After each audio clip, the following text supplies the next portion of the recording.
Ayun, magandang umaga sa inyong lahat dyan. Ayan. So, guys, pupunta tayo ngayon sa Antipolo, no? At miss na miss ko na yung aking apo eh. Kaya tayo muna ay dadalaw. So ngayon, bumili muna tayo ng pandesal dun sa paboritong panaderya ng aking anak. So bumili tayo. Hopefully medyo maligamgam pa pagdating natin ng Antipolo. Pero meron naman silang mga pang-init doon, no? Gusto lang talaga ng anak ko yung ano diyan pandesal. Ayan, kaya umiscore muna tayo ng ng pandesal, no? Saka natin dadalhin sa kanila. At the same time, makikita uli natin yung ating mga apo. Diba? Ganun. Miss na eh. Alam nyo naman ang daddy kapag maayos ang pakiramdam. Ayan, biyahe, punta Antipolo para makita ang mga apo. Ngayon, although meron akong nararamdamang isa, pero something that I can't really tolerate naman. Kaya ayan, medyo napagitna tayo ron. Nag-alanganin tayo sa pag-overtake. Ayan. Kaya ingat-ingat lang talaga lagi, no? So yun, mga kabiyaya, time check is 6:11, no? 6:11 yung ating biyahe. Hopefully mga 9, hindi naman mga 8 na hando na tayo. Dahil mabagal lang naman tayo magmotor, no? Kaya it takes time for us na makarating doon sa pupuntahan natin. Pero to me, doesn't matter naman talaga, no? Dahil as you are aware of naman, tayo ay viewing, no? Hindi naman tayo bira lang ng bira sa kalye. Right, so ang magiging rombo natin ay ganun pa rin, guys, no? Monumento, EDSA, kaliwa tayo ng Quezon Avenue, diretso ng Quezon City Circle, and then Commonwealth, kakanan tayo sa Commonwealth. After ng Commonwealth, papasok tayo ng UP Diliman, no? Papasok tayo at lalabas tayo ng Katipunan. Pagdating sa Katipunan, diretso lang tayo at kakaliwa tayo papuntang Marcos Highway. Tapos diretso tayo ng Marcos Highway nga. And then kakanan tayo ng Sumulong Highway at kakaliwa tayo sa Robinson. Yun na, no? Tapos may Petron, hindi ko alam yung street na yun sa totoo lang hanggang ngayon. Hanggang sa makarating tayo dun sa anak natin, no? Yun ang ating rombo ngayong araw. At tayo ay makikipagharutan sa ating mga apo. Yung unang apo ko, yung panganay kong apo, si Sky, ay 2 years old na rin, no? Kaya nakaharot na ng husto, no? Talagang maloko na rin yung apo ko ngayon. Nagsusuperhero na. At yung ating pangalawang apo na si Sage naman ay magto 2 months na siya bukas, no? 2 months na siya bukas. Kaya ayan, nakadilat na. At ngumingiti-ngiti na rin yung ating apong si Sage, na buti nga lang yung kapatid ko na sumunod sa akin ay naandon para tulungan yung aking anak sa pag-aalaga, no? At ako'y napakaswerte sa mga kapatid talagang mahal na mahal nila yung aking mga anak. Maraming salamat muna dun sa aking mga kapatid, no? Sa pagtulong nila dun sa pag-aalaga sa anak ko, sa aking mga apo. Maraming salamat, mga kapatid ko. Alright, there you go. So dire-diretso lang to, mga kabiyahe. At tapos tayo ay kakaliwa naman dyan sa may MH Del Pilar uli. Dito lang tayo dumadaan dahil less ang traffic dito. Maalis tayo ng MH Del Pilar. Tapos pagdating dyan sa Mitinejeros, ayan, bumabalik tayo ng MH Del Pilar papunta na ng MH Del Pilar ng Governor Pascual pala. Ng Governor Pascual. hanggang sa makarating tayo ng monumento. Alright, so pagdating dun sa monumento mga kabiyahe ay update ko kayo. Right? Stop recording.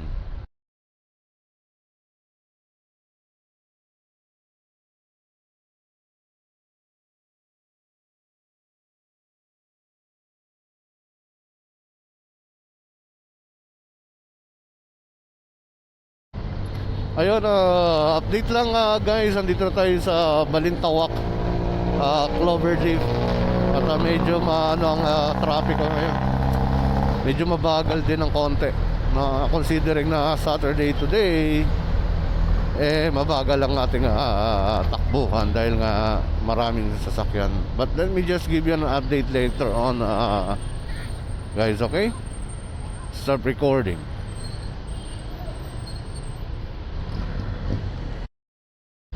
Ayun na guys, just to give you an update lang, nandito na tayo sa may Quezon Avenue sa ilalim at tayo ay pakaliwa na. Right, so ang mangyayari niyan, dire-diretso lang tayo, and then from Quezon City Circle ay papasok na tayo, and then kakanan tayo ng Commonwealth papuntang UP. Right, let me just keep you posted na lang. Ayun na mga kabiyahe, update lang tayo. Dito na tayo sa may UP Diliman at tayo ay nagkape lamang sandali. Nagkape lang tayo saglit. Right, so ayan. Ganda talaga rito, lamig. Mararamdaman mo yung presko ba? Masarap pa tumambay dito eh. Masarap pa tumambay. Right, pero dito marami kayong mabibili rito mga kabiyahe. Medyo may presyo nga lang, pero dito may mga fruit stand talaga rito na matagal na, no? Mga durian, makakabili ka rito. Right, so yun, again, dire-diretso lang to, wow, buko. Dire-diretso lang tayo hanggang makatagos tayo rito ng Katipunan. Maluwag na yung traffic ko. Maluwag na yung traffic ko dahil well, Sabado na ano lang kayo kanina dun sa may EDSA, sa may Balintawak, dahil nga marami sigurong namimili. Pero nung nakalampas tayo kasi ng Balintawak, dire-diretso na, no? Kala ko heavy na yung traffic eh. Yun lang, yung pagdating natin sa Quezon Avenue, yung pagkakaliwa natin, hindi na ako nagbukas dahil traffic, dahil may ginagawa lang, no? Tapos naka-manual yung stoplight, kaya medyo bumagal doon talaga. Hindi na ako nag-capture ng video natin doon. Hindi ko na kayo in-update dahil yun lang rin naman yung traffic lang naman yung ating makikita, no? Dito kasi sa UP, ang ganda ng ang ganda ng ambience talaga, no? Ganda ng ambience. Lalo tayo, mahilig naman ako talaga sa mga puno-puno, no? Sa mga ganyan. Talagang na-appreciate, no? Appreciated natin talaga tong lugar ng UP. Ayan. Right, so balikan ko kayo mamaya mga kabiyahe. Alright, stop recording. Right, andito na tayo sa Katipunan, guys. At talagang maluwag, no? Maluwag ang daloy ng traffic ngayon. Siyempre doon may stoplight doon. Ngalan dito, matagal talaga yung stoplight, no? Pag inabutan ka talaga ng stoplight, halos ugatin ka na. Ugatin ka na. Pero ako lang, sa totoo lang mga kabiyahe, mula nung lagi tayong dumadaan dito, lagi tayong tiyempo na nakago yung nakago yung stoplight. Parang sa dami ng daan ko dito, parang ilang beses pa lang inabutan ko yung naka-stop yung naka-red yung stoplight. Lagi tayo na tiyempo na naka-green, nakakago. Tulad ngayon, no? Nakago na naman siya. Galing siya sa red lang halos, tapos nakago na naman siya. Talagang buenas tayo dito sa Katipunan eh. sa stoplight eh. Ayan. Yung papunta ha, yung papunta. Pag pupunta tayo ng Antipolo. Pero pag pauwi kasi yan, normal yan dyan eh. Normal, ganyan talaga eh, sa kabila. Talagang, pato si ate girl. Nangyari sa'yo.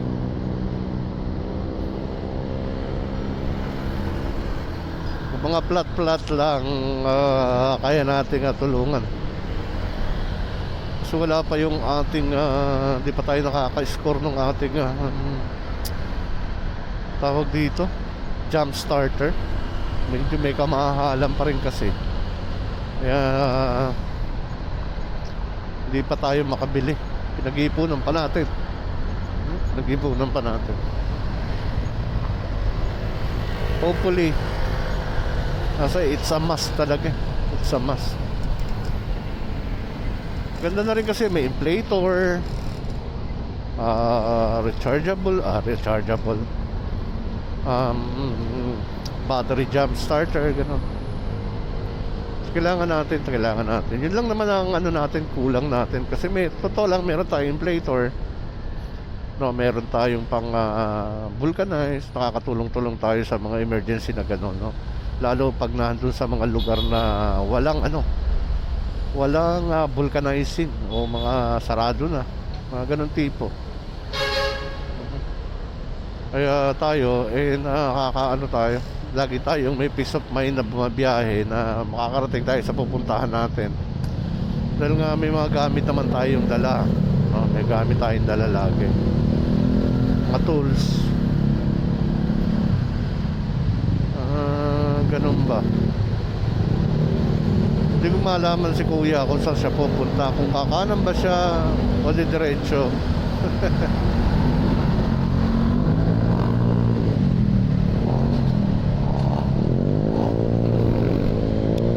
Guys, paano na tayo, papunta na tayo ng yung araw, grabe.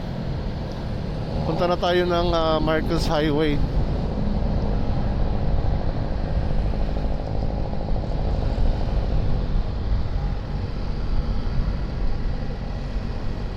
Ayan.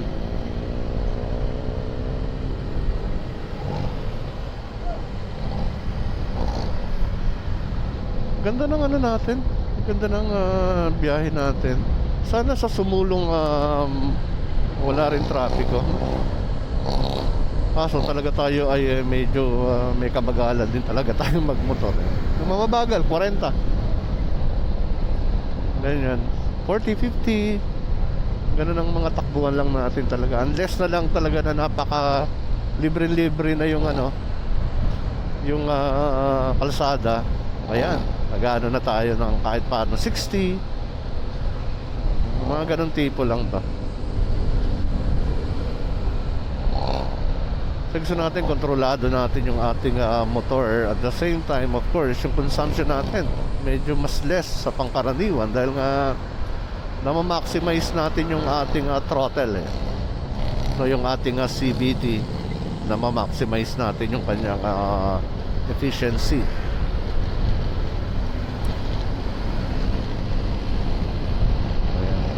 At pangalawa, tayo hindi naman tayo naka safety gears ngayon eh. Dahil malapit lang ang ating pupuntahan lang naman.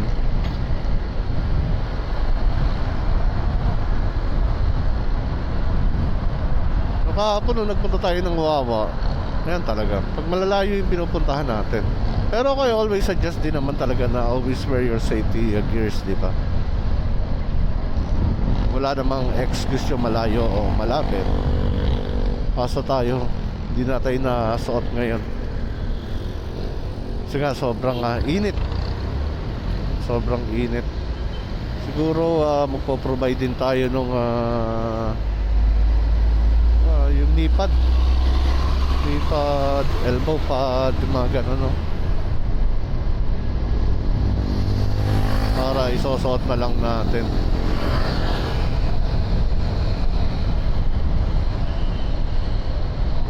Yan. Maluwag ang Marcos Highway, mga kabiyahe. Yung mga kapatid natin na nag-bike, di ba? Hopefully tayo one of these days makakapag-bike na uli. Ayan, makapapanik ng Marilaki yan. Marilaki. Pero mamaya sasaglit din tayo sa Marilaki. Alright, so balikan ko kayo mamaya guys. Alright, stop recording. Right, update lang guys, nakakaano na tayo ng Sumulong, no? Kasalukuyan tayong nagbabaybay ngayon sa Sumulong Highway. Alright, at sa kabila of course, stop and go lang naman yan. Hindi natin masabing traffic talaga yan. Wala naman traffic talaga. So stop and go, hindi heavy. I mean hindi heavy yung traffic. Stop and go. Ayan, no? Diba? Ang dami nila, grupo-grupo.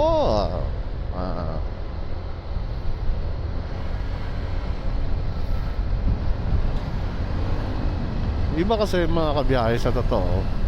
Kahit hindi grupo, kasi bikers mga bikers sila. Naghihintayan o nakikisabay, mga ganon. Parang tayo rin naman mga riders, diba? Minsan nakikisabay ka rin sa mga grupo para di masyadong boring. Diba? Ganon lang naman yan. Para-paraan lang.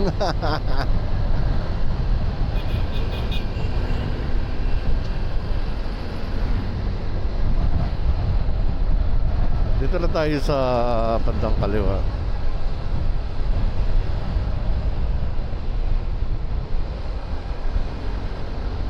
Alright, update ko kayo mamaya guys. Stop recording.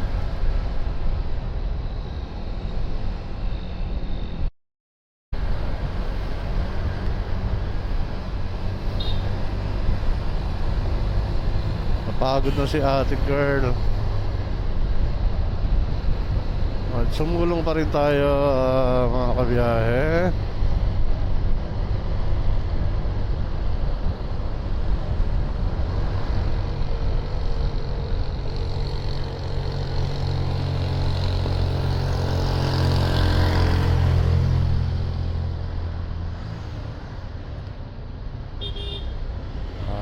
Pakahusay.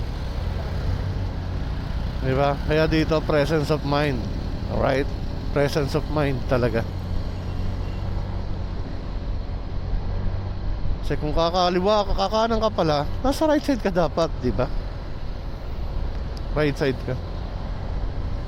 Anyways, huwag na tayo magmamaro. It happens.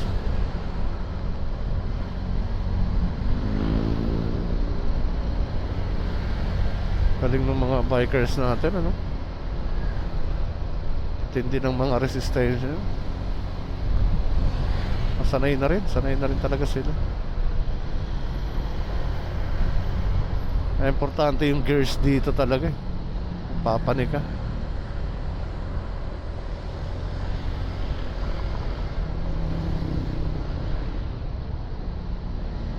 Kanya-kanya kasi sila nung dinidevelop na skills eh. Resistensya, speed, no, tolerance. Galing talaga nila, no? Saka dito kasi respected sila. Respected sila dito.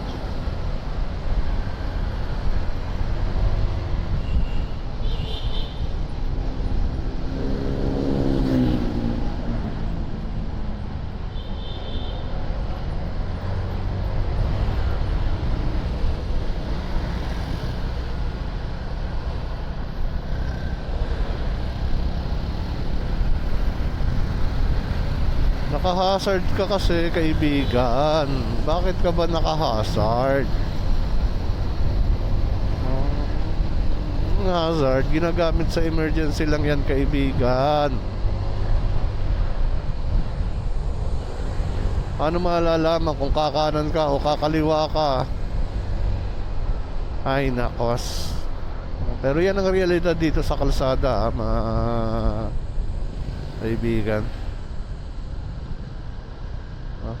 Yan ang realidad ng kalsada. Kaya it's up to you how to protect yourself talaga. Kailangan na marunong ka talagang pumasa o mag-anticipate ng mga pwedeng mangyari. sa daan. Skill set yan, skill set. Nadidevelop yan. Nadidevelop yan. Alright, papanik na ulit tayo ng yan, sumulong.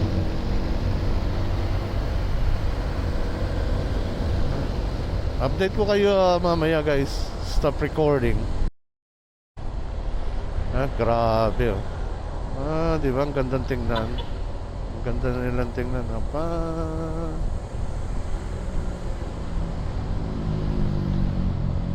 May lead din sila di ba?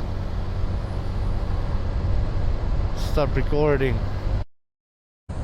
Tambayan guys ng mga bikers natin kapatid. Ayan. Dito sila nagpapahinga matapos yung masibagong akyatan na yung bonggang akyatan na yun dito. Medyo mahaba kasi yun medyo mahaba. Diyan sila nagpapahinga.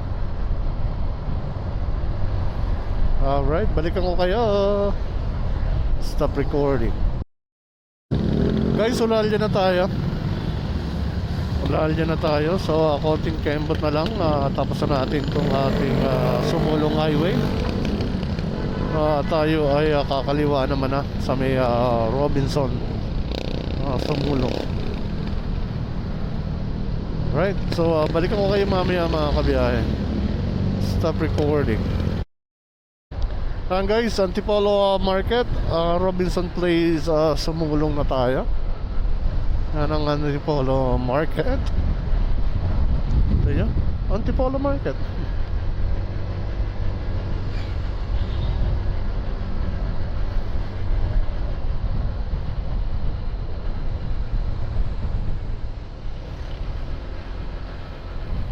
Tapos kakaliwa na tayo dyan.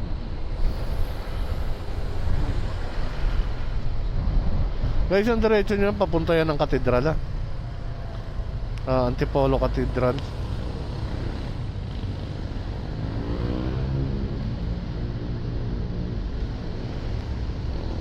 Katedral ng Antipolo. And I do believe that's also Immaculate Conception. So malapit na mag-September. Alright, balikan ko kayo. Stop recording. Ayun guys, malapit na tayo. So again, gusto ko muna magpasalamat sa inyong lahat, no? Kung kayo ay nakarating dito sa part ng aking video na to. Alam niyo naman ang Alan's Journey ay nag-uumpisa pa lang, no? At sana suportahan nyo ang Alan's Journey channel. At lalaki rin naman tayo, no? Lalaki rin tayo. Yan naman ang goal natin, no? And I hope yung pagpapakita nyo ng support sa Alan's Journey ay magtagal at lagi nyo supportahan, no? Ang ating munting channel. Alright, there you go. Kakaliwa na tayo dyan, no? Guys, and then pero dito ko na rin tapusin itong ating munting content today, no? At again, maraming salamat sa inyong lahat. Pagpalain nawa kayo ng poong Diyos. Be blessed. Bye now. Stop recording.